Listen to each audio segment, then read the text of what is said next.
Emmerdale teased that Eric has dealt a cruel final blow to Sarah's dreams of motherhood, ripping away her last sliver of hope with a few cold words. In the grey light of dawn, the air around the Dales seemed to crackle with tension as news of Eric's decision spread through the village like wildfire. Sarah stood in the kitchen of her cottage, her hands trembling around a chipped porcelain mug of tea, eyes unfocused, as the weight of his announcement settled like a stone in her chest. All her plans, meticulously drafted agreements, hopeful appointments, whispered conversations, crumbled instantly. The finality in Eric's voice replayed in her mind. There would be no surrogate arrangement, no gentle joy of new life, no promise to fill the house with laughter and lullabies. He had erased every possibility with a merciless stroke. Meanwhile, Charity and Mac found themselves at the epicenter of another storm. Charity's impulsive guarantee to Sarah, even before all the details were clear, now threatened to destroy the fragile bond she shared with Mac. The two met in the back room of the Woolpack, voices raised so that the regulars outside could almost hear every seething syllable. Charity, cheeks flushed with embarrassment and guilt, pleaded with Mac to forgive her rash promise. She spoke in circles, her hands twisting in her scarf, each excuse more desperate than the last. Mac, arms folded, gaze cold, refused to soften. He reminded her of the stakes. Her word to Sarah must be honored, or their relationship too would be forfeit. When Charity begged for one more chance, Mac's answer was a quiet verdict that cut deeper than any shouted insult. If she went through with the surrogate plan, their future together would be over. That ultimatum struck Charity like a physical blow. She sank to her knees behind the pub's bar, head bowed, realizing that her moment of kindness had a price far greater than she ever imagined. She had failed Sarah and now would pay for her recklessness by losing the man she loved. Tears blurred her vision as she replayed the promise she made, how, in a burst of solidarity, she had promised to carry Sarah's child if only to give her one more chance at motherhood. Now she must break that vow, or watch Mac walk away forever. In another corner of Emmerdale, Jacob grappled with his own turmoil. He had stepped forward to help Sarah, volunteering to be part of the surrogacy plan, because he couldn't bear to see her despair. His spirit had been buoyant at first, convinced that a fresh start, new life, would mend the fractures of their combined grief. But when Eric forbade him from involvement, citing legal complexities, medical risks, and potential fallout, Jacob's optimism turned to sorrow. He confronted Eric in the farmhouse's spotless hallway, voice thick with hurt. Eric, steely and unyielding, refused to apologize. He warned Jacob that persisting would be a grave error, damaging more than just reputations. His words, measured yet harsh, drove a wedge between them. Jacob, tears in his eyes, trudged away from the confrontation, chest heaving in silent anguish. His heartbreak at being shut out was as profound as Sarah's own, for in his mind, their shared cause had bound them in mutual support. Sarah, now isolated and desperate, retreated to her room above the shop, eyelids heavy with unshed tears. She stared at the walls she had once painted in soothing pastels, now suffocating in their stillness. The surrogacy plan, her last hope, had evaporated and with it, any motivation to face the world below. She paced the narrow floorboards, hands cradling her empty belly, each step echoing her emptiness. The silence was oppressive, broken only by the distant clink of glasses and guttural laughter from the pub downstairs, where Kane sought escape. Kane's spirit, already frayed by grief, was unraveling. First came Nate's mysterious death, a loss that gnawed at his soul. Nate had been his confidant, a beacon of light in Kane's otherwise turbulent life. Now, with Sarah's fresh despair, Kane felt the familiar surge of anger welling up, a roiling force he struggled to contain. He stormed into the Woolpack, boots thundering against the wooden floor, and demanded a pint, then another, each one attempting to drown a different memory. His friends watched with concern as Kane knocked back drink after drink, words slurring, fists drumming on the bar. Behind him, Charity's panic grew. She had never seen him like this, consumed by a rage more frightening than any she'd known. But Cain needed the void provided by alcohol.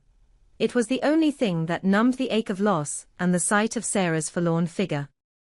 Back in her room, Sarah clutched a faded photograph of herself and her mother, the two of them smiling on a sun-drenched afternoon that now felt like another lifetime. She pressed her forehead against the cool window pane, peering down at the village green where life carried on heedless of her pain. If only someone could turn back time to when Charity's promise was still a beacon of hope, before Mac's ultimatum snapped that beacon apart. The room's shadows deepened as the late afternoon sun slipped behind clouds, and Sarah sank to the floor, tears finally spilling over. Her sobs were muffled by the carpet, but they carried the weight of every dashed hope, every broken pledge, and every impossible dream. Elsewhere, Charity sat in the back booth of the Woolpack, head in her hands. She had watched Sarah's retreat with guilt twisting her insides. One of the barmaids offered her a sympathetic nod, but Charity couldn't bear pity. She scribbled a note to Sarah, words of apology so raw they bled onto the paper, and slipped it under the door of Sarah's cottage. It was all she could do, a small token of regret in the face of catastrophe. She knew it wouldn't restore Sarah's faith, nor heal the rift with Mac, but it was a start. Jacob returned to the village green to find Cain staggering near the statue of the village founder, shoulders hunched against the creeping chill. Jacob called out gently, concern etched on his face. Cain turned, bloodshot eyes narrowing before softening in recognition. Jacob approached cautiously, placing a hand on Cain's arm. "Are you all right?" he asked, voice hushed. Cain's laugh was bitter, empty. "All right. You think any of this is all right?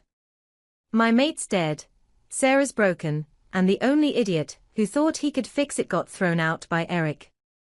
His gaze flicked to the old church spire in the distance. "This place, it's a graveyard of dreams." Jacob swallowed hard. He thought of Sarah upstairs, of Charity kneeling in remorse, and of Mac's cold resolve. "None of us wanted this," he said softly. We tried." Cain shrugged, turning back to the pub's warm glow. "Yeah, well. Some things aren't meant to be fixed." As dusk fell, the village settled into uneasy quiet. Sarah remained barricaded in her room, the note from Charity lying unopened on her bedside table. Cain disappeared into the night once more, seeking solace in darkness. Charity locked the doors of the pub early, bracing herself for Mac's verdict on their future. Jacob walked alone along the riverbank, haunted by Eric's warning and tormented by his own grief. And Eric, sitting in the leather armchair of his study, hands folded on his lap, stared into the dying embers of the fireplace. He believed he had done the right thing, preventing chaos and protecting reputations. Yet even he could not ignore the tremor in his own soul, the faintest whisper of regret that perhaps, in denying new life, he had extinguished a spark of hope that might have healed old wounds. In Emmerdale, every choice ripples outward, touching lives in ways no one can predict. And as the night deepened around the dales, the villagers braced for the fallout of decisions made in fear, anger, and love. No one could say where the path would lead, but one thing was certain: the struggle to reclaim hope, and to repair the bonds broken under the pressure of grief, had only just begun. The first streaks of dawn had barely begun to pale the sky when the tremors of yesterday's upheaval rippled through every corner of Emmerdale. A fragile calm lay over the village, but beneath the surface, loyalties were shifting, wounds were festering, and each of the 6 souls at the heart of this tragedy would soon find their lives tangled further by secrets, regrets, and desperate hopes. Sarah woke in her sunlit bedroom to the soft hum of the dairy delivery van outside. For a moment, she lay still, eyes closed, breathing deeply as she fought the urge to curl back into sleep and hide forever beneath the covers. The note from Charity, scribbled in uneven handwriting, lay on her nightstand. She stared at it. I'm sorry doesn't begin to cover it, but I'll stand by you no matter what. That promise, fragile as a bird's wing, stirred something inside her. She rose, perspiration clinging to her brow, and dressed slowly in the muted colors she favored now, dove gray and seafoam green. At the kitchen table, she poured herself a cup of tea and allowed the steam to fog her glasses. Outside, the world moved on, posters tacked to noticeboards, gossiping neighbors on the green, children pedaling to school, but inside her, time felt suspended. Yet Sarah knew that retreating into grief would solve nothing. She chewed her lower lip, recalling Eric's cold decree, Mac's ultimatum, Jacob's hurt departure, and Cain's spiral into drink. Each had acted out of fear or anger, but Sarah refused to let their mistakes define her. Steeling her shoulders, she pulled the note from Charity into her lap and closed her eyes. She would not abandon her own chance at motherhood, even if it meant forging a new path alone. At the Woolpack, the morning was unusually subdued. Charity arrived early, brushing a hand through her hair and settling at a corner table. The pub felt emptier without Mac by her side, his absence a silent reproach echoing in every clink of glass. She replayed last night's argument, his tight jaw, the finality in his eyes when he said, "Carry through with that plan, and I'm gone." Her mind flashed back to Sarah's hollow face, Sarah's whispered hope that Charity would somehow keep her word. Charity had meant well, allowing her fierce compassion to outrun her better judgment. But she could not kill her future with Mac for a promise she could no longer keep. She thought of Sarah's pain mingling with her own, guilt gnawing at her belly. When the pub's front door opened, Charity looked up to see Mac in the doorway. His expression was guarded, not quite angry, but still distant. He stooped to tie a loose shoelace, then met her gaze. Charity rose from her seat. "Mac," she began, voice cracking. He held up a hand. "Charity, please." He crossed the room slowly and sat opposite her. "I've thought it through.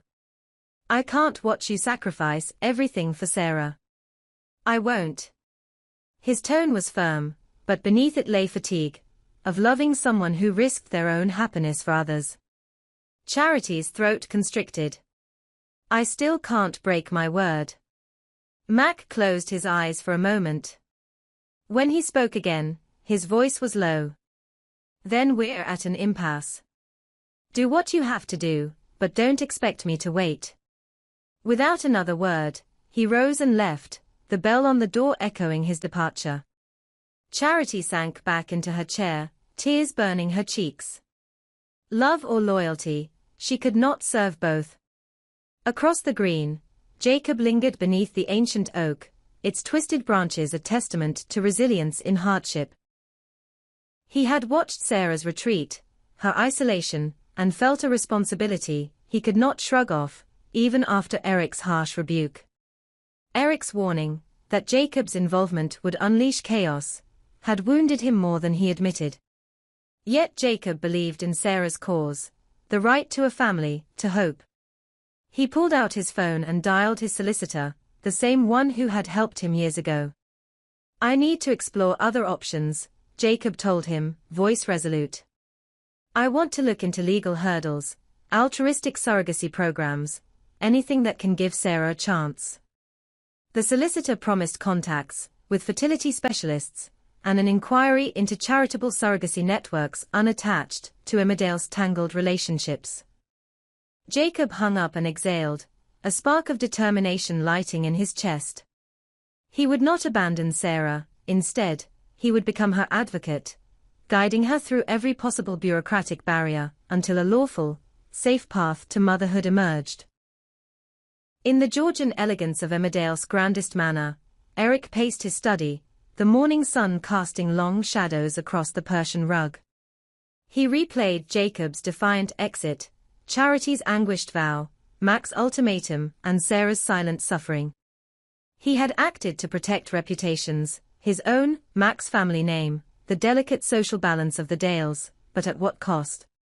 He had convinced himself that a surrogate arrangement within familiar circles was too risky, that mixing personal loyalties with medical procedures spelled disaster. Yet as he gazed at the framed photograph of his late wife, Sarah's mother, he felt a pang of regret.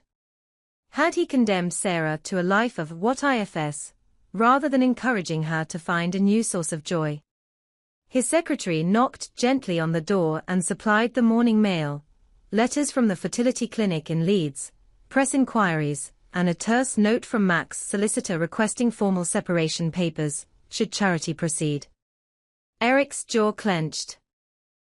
He recognized that the very scandal he sought to avert now threatened to engulf his own legacy. He sank into his leather armchair, head in his hands. Maybe I was too hasty, he murmured aloud. But pride, like gravity, held him bound. Admitting error would force him to orchestrate a reversal, one that could expose every secret he had fought to keep buried. Kane's morning was not any gentler. He stumbled from the Woolpack's sidelong door, the sun's brightness jarring after the pub's dim haze. His knuckles were bruised, and his head throbbed with yesterday's fury and drink. He had raged about Nate's death, blamed himself for not being there, for failing to protect his friend. Now, with Sarah broken on her own doorstep, the combined weight of two tragedies crushed him. He found himself at the old mill by the river, its wheel long since stilled. He sank onto a mossy stone and stared at the water's slow churn. In its depths he sought release, but found only reflection. The harsh lines of his own grief-stricken face. Then, from the corner of his vision, he saw movement, Jacob approaching, his gait measured, his expression open. Kane's instinct was to retreat, to drown his shame in silence. But Jacob stopped beside him and placed a hand on his shoulder. "You don't have to go through this alone," Jacob said softly. "We'll find a way to help Sarah. And Nate, we'll honor him too." Kane looked up, surprise flickering in his reddened eyes. "Why do you care?" he rasped. Jacob gave a half-smile. "Because she needs us. And you were Nate's brother in everything but blood." Kane's gaze shifted back to the water. Then, slowly, he nodded. For the first time in weeks, he felt a crack open in his armor of rage. "All right," he whispered. "What's the plan?" Word of Eric's possible reversal began to circulate. By midday, Sarah received a letter, marked private and bearing Eric's distinctive seal, requesting a meeting at the manor. Her heart lurched at the thought of facing him again, but she was no longer the frightened woman who had cowered in her bedroom. Clutching Jacob's business card and Charity's note, she walked the dusty lane toward the grand house, steps steady despite the storm within. Inside the study, Eric rose from behind his desk. His eyes were tired but hopeful. He gestured to the chairs. Uncertain, Sarah sat, her posture rigid. "I've reviewed new information," Eric began, voice uncharacteristically gentle. "There are charitable foundations that underwrite surrogacy for women in your position, completely above board, anonymous, medically supervised." Sarah's breath caught. You're willing to help?" He cleared his throat. "I realized I was too focused on preventing scandal. What matters is your future, your right to motherhood if you choose it. I've already contacted the Foundation for Hope in Leeds. They can start the process this week." Tears pricked Sarah's eyes. She nodded. "Thank you." Eric exhaled, relief and remorse mingling in his features. "I'm sorry for everything I put you through." Sarah reached out, placing a hand on his. "Let's move forward." That afternoon, word of Eric's change of heart spread. Jacob, Kane, Charity, and Matt converged on the village green, drawn by rumors and hope. They found Sarah beneath the oak, her face alight with cautious optimism. Eric joined them, formally introducing the Foundation's coordinator, a warm-faced nurse who promised confidentiality and compassion. Mac and Charity stood apart at first, he with arms folded, she with head bowed.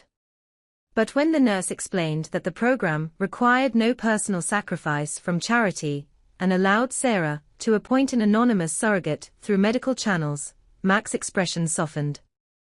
Charity exhaled in relief, tears streaming as Mac reached for her hand. Jacob and Cain exchanged a look, two men once divided by sorrow, now united in purpose. Jacob clapped Cain on the back. "We'll get through this together." Cain's grin was wry but genuine. "You know it." As twilight draped the dales in violet shadows, the six stood at the threshold of a new chapter. The path would be long: medical appointments, legal forms, emotional trials, and Emmerdale's gossip mill would spin wild tales as always. But for the first time in weeks, their hearts held something stronger than fear: unity. Sarah's future motherhood, once a promise twisted by personal politics and impulsive vows, would now proceed through legitimate, compassionate means.